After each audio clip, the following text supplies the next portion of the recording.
Assalamualaikum warahmatullahi wabarakatuh. Nama saya Akhirul Ali Rapid dari kelas 12 IPA 3 akan mempresentasikan hasil karya tulis ilmiah saya yang berjudul Sampah Laut atau Marine Debris.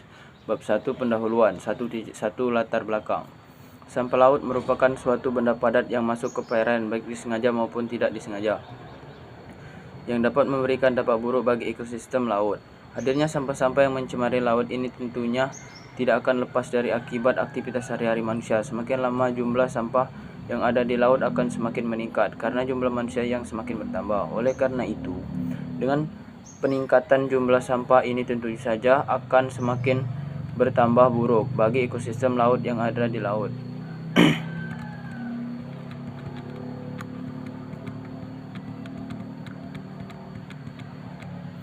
Sampah yang ada di laut berasal dari aktivitas manusia di daratan yang masuk ke muara sungai, kemudian bermuara di laut. Kemudian sampah-sampah yang ada di muara tersebut akan terakumulasi ke perairan laut. Sebaran dari sampah laut di wilayah pesisir sangat dipengaruhi oleh arus laut. Arus laut merupakan pergerakan massa air laut yang dipengaruhi oleh angin, pasang surut, bangunan pantai, dan kondisi batimetri. Arus akan menyebabkan sampah bergerak dan mengikuti arah arus laut dari sumber sampah ke lokasi dengan jarak yang jauh sekalipun sehingga terjadi penumpukan pada suatu tempat. Sampah yang ada di laut bisa saja menyebar dari suatu negara ke negara lain yang terakumulasi baik dari perairan maupun ke tepian pantai, tergantung arah dan arus tersebut. Bahkan sampah yang ada di laut bila sampai ke pulau-pulau kecil yang jauh dari sumber sampah tersebut, sampah-sampah yang ada di perairan memiliki beberapa kategori yang berbeda.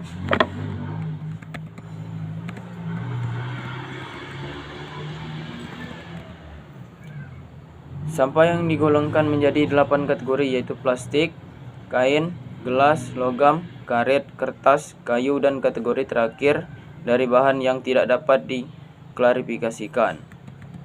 Dari beberapa kategori tersebut, ada beberapa kategori yang terurai dan sulit terurai. Sampah dengan kategori plastik, kain, logam, karet, dan jenis sampah yang sulit terurai. Sedangkan sampah dengan kategori kertas, kayu, tergolong sampah yang mudah terurai. Sampah yang tergolong sulit terurai memiliki dampak yang besar terhadap lingkungan dibandingkan sampah yang mudah terurai. Oleh karena itu, sampah yang sulit terurai seperti plastik, karet, dan logam dapat menyebabkan penyakit bagi biota-biota yang ada di perairan dan kerusakan ekosistem. Selain memberikan dampak bagi biota, sampah juga akan memberikan dampak terhadap lingkungan seperti keindahan pantainya. Nilai keindahan dari suatu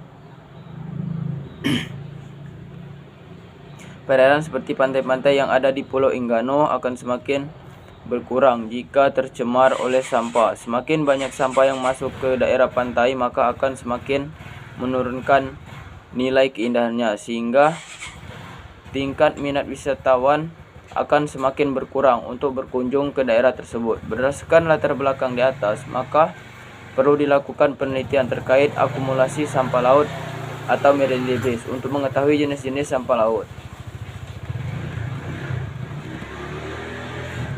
1.2 Permasalahan. Permasalahan penelitian ini adalah jenis sampah laut atau marine debris. 1.3 Tujuan. Adapun tujuan dari penelitian adalah untuk mengetahui jenis-jenis sampah laut atau marine debris. 1.4 Batasan masalah. Permasalahan sampah laut sangatlah luas. Agar pembahasan pada karya tulis ilmiah ini terarah, penelitian ini hanya membahas tentang jenis-jenis sampah laut atau marine debris. Bab 2 Pembahasan. 2.1 Definisi sampah laut. Semakin lama sampah semakin mencemari bumi, khususnya di daerah perairan. Sumber utama sampah berasal dari aktivitas manusia yang sebagian besar berlangsung di darat. Akan tetapi sampah-sampah ini pada akhirnya dapat terbawa ke laut, yang dikenal dengan istilah marine debris atau sampah laut. Sampah laut menjadi suatu permasalahan yang sangat serius bagi wilayah pesisir karena kebiasaan manusia membuang sampah ke laut. Sampah laut terbagi menjadi dua macam jika dilihat dari pengolahannya, yaitu sampah yang mudah terurai organik dan sampah yang sulit terurai anorganik. Akan tetapi sampah anorganik masih bisa didaur ulang untuk dimanfaatkan kembali. 2.2 Jenis-jenis sampah laut.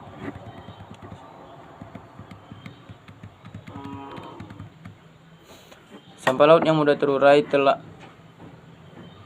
ia sampah yang berasal dari alam sendiri. Sampah organik adalah sampah dengan bahan penyusun tumbuhan dan hewan yang berasal dari alam atau dihasilkan dari kegiatan pertanian, perikanan, atau sampah yang lain. Sampah organik dapat dengan mudah diurai dalam proses alami. Sedangkan sampah anorganik adalah sampah yang berasal dari olahan manusia dan sulit untuk diuraikan. Sampah anorganik terbagi menjadi beberapa macam seperti sampah botol, plastik, kantong plastik, gelas plastik, botol kaca, dan lain-lain.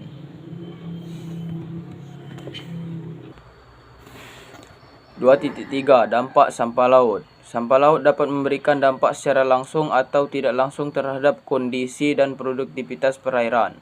Sampah yang dihasilkan masyarakat termasuk sampah plastik yang tidak dapat dihindari adanya di Laut Indonesia. Sampah plastik yang terkumpul dalam beberapa titik di laut dikenal dengan zona konvergensi. Zona konvergensi adalah daerah laut yang luas sebagai tempat pertemuan arus dingin dan panas samudera yang dapat mengakibatkan sampah yang terus mengalir dalam laut. Sampah-sampah tersebut dapat terperangkap dan terkumpul dalam zona konvergensi ini.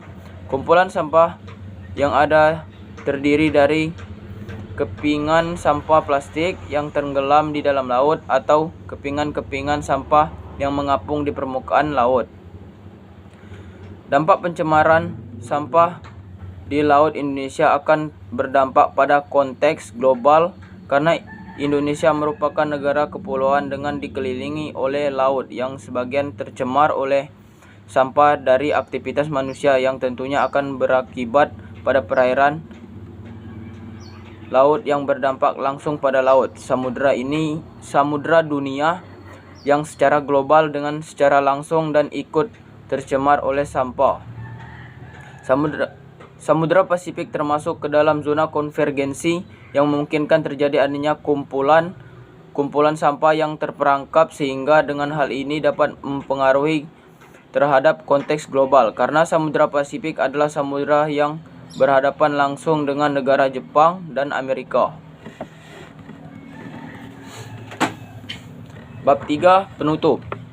3.1 Simpulan. Berdasarkan beberapa referensi yang sudah dibaca bahwa sampah laut memiliki beberapa jenis antara lain jenis potongan ban, botol plastik, gelas plastik, tutup plastik, plastik kresek, plastik tebal, potongan karet, sedotan, sendok plastik, sistemam, tali tambang, tali rapia, selang, alat mandi, patahan plastik, kaleng, material besi, botol kaca, pecahan kaca, bungkus rokok, dan kain.